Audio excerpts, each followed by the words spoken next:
G'day guys, my name's Rowan and this is MRTriton. Let's get stuck into it.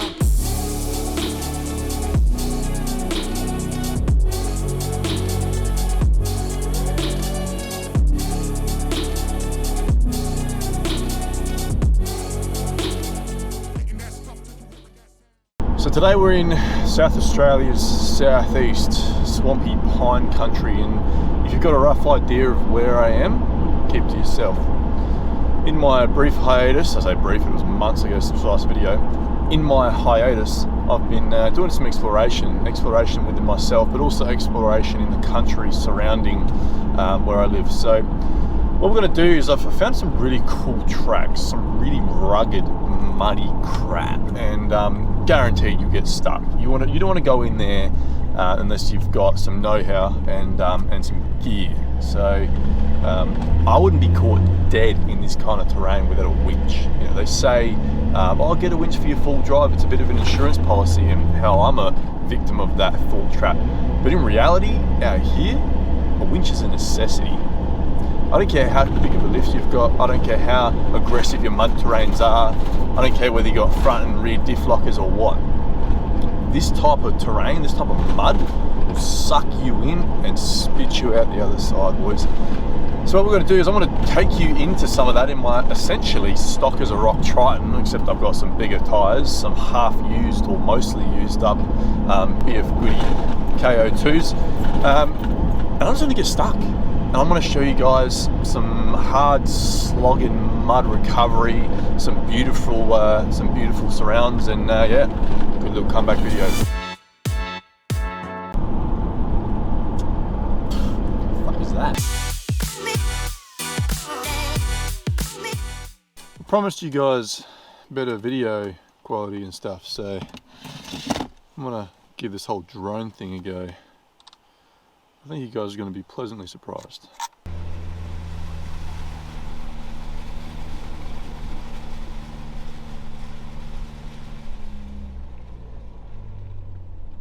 Some of this forestry stuff out here is pretty spectacular to look at.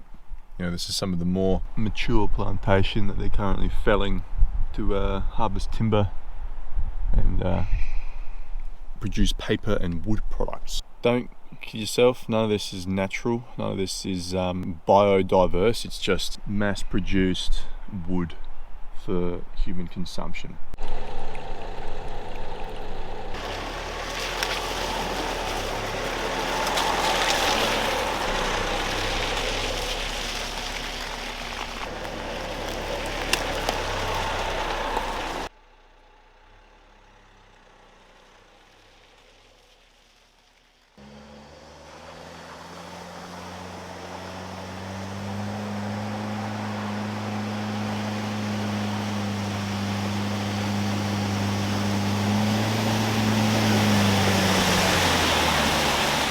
So essentially this is like a marshy swampland with a lot of plantation pines getting around, which is, you know, pretty cool environment. Luckily this area is sort of open-ish to the public.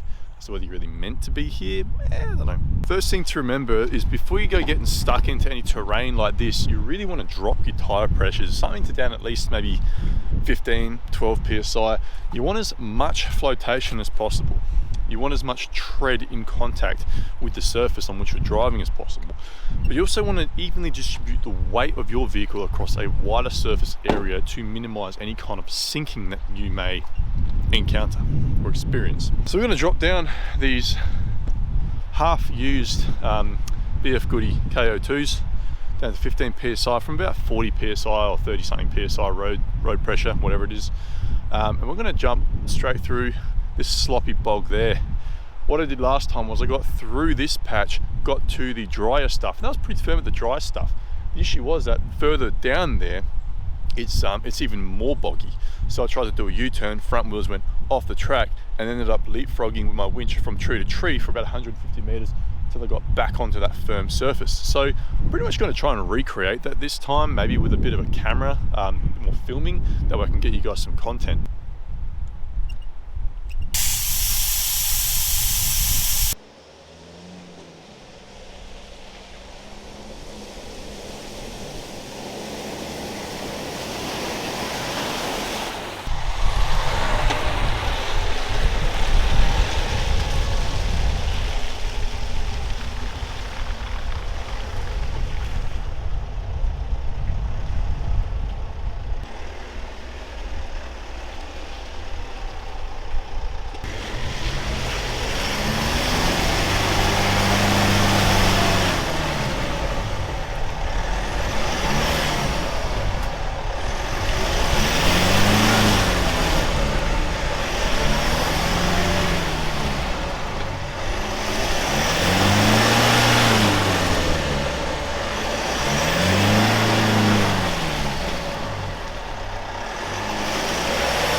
So I'm getting through here a bit easier than I thought, easier than I did last time.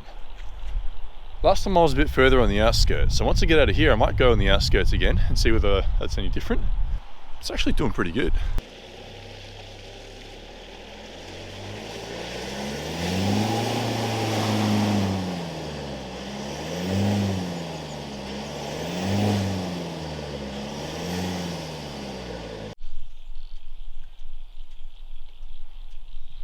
And there we have it, perfectly poised for a winch recovery. As you can see, further down here we get, and towards the outside of the bank there too, of the swamp, the softer the surface is. We're bottomed out on the chassis, bottomed out on the bash plate. The wheels are just caked up with mud, and yeah, not getting out of there.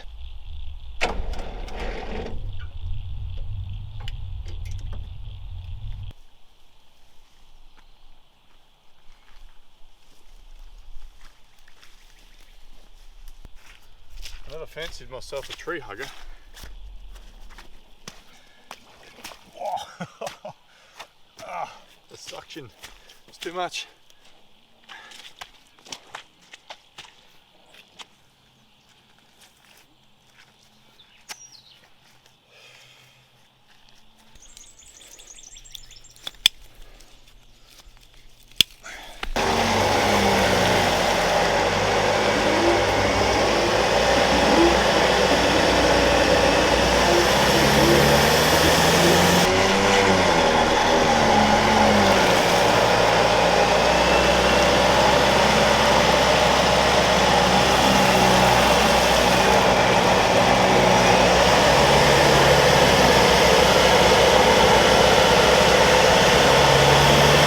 Progress is slow but sure.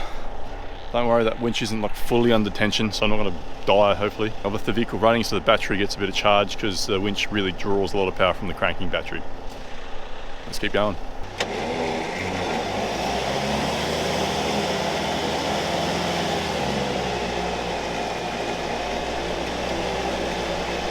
So I'm at a point now where I've got to dig the muck out from in front of the tyre because it's just creating way too much resistance. So the winch is on a bit of slack, so it's not under tension. I'm gonna slave away, scooping this muck out with my shovel. It's like jelly or corn flour. If you're right, you'd be pulling this way. Yeah. I've just spent the last couple of hours diff bogged. I've been stuck so bad. My uncle's pulling me as well off the factory tie downs. We're winching and pulling. I'll give you a recap later.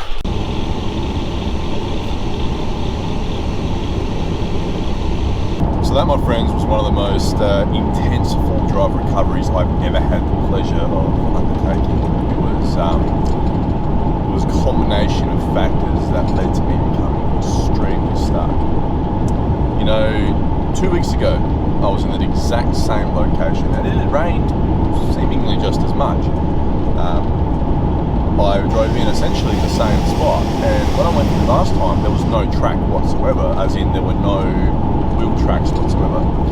So I was pushing through fresh ground and making better progress last time than I did this time. The problem was that I come in just not quite far down as my last tyre tracks, because I wanted to carve a bit more of a new path to have an additional amount of resistance. If I just followed the original tracks, then I probably would have just, you know, followed the rut. So anyway, I ended up intersecting my initial tracks from last time, and got pretty stuck, and sort of commenced a winch and hit a few feet/meters of motion through the bog.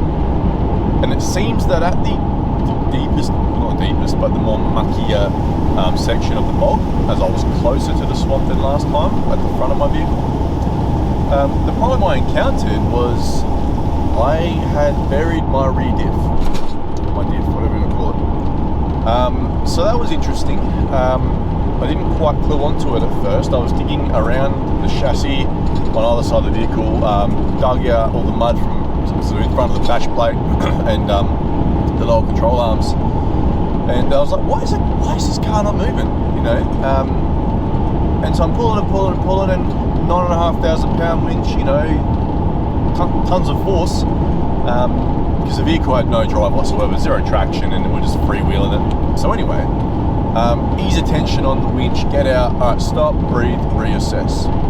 Luckily I have some relatives that live in this area too. The winch just wasn't cutting it. There weren't any trees that were close enough. There was one tree, I actually ripped it out of the ground. I had a tree trunk protector, but the force that I was pulling upon this tree just pulled this tree out of the ground because the ground was so soft. So apologies to whoever that tree belonged to, but it's growing sideways now.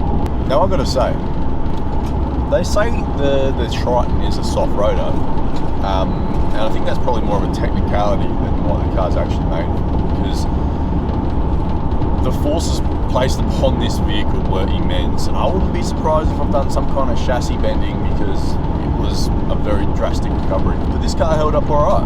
You know, it's entirely possible that I could have ripped my diff off. So needless to say, that's the most intense full drive recovery I've ever undertaken, and I'm glad I could have shared it with you. By the time it got dark and rainy, it was too dangerous for the camera gear, I couldn't really see anything anyway, but we got a little bit of footage here and there just to give you an idea of how bad it got. So as always guys, I hope you enjoyed this video. It was educational, it was an educational experience for me. I went looking for trouble, and boy did I find it. And yeah, as always, see you on the next one.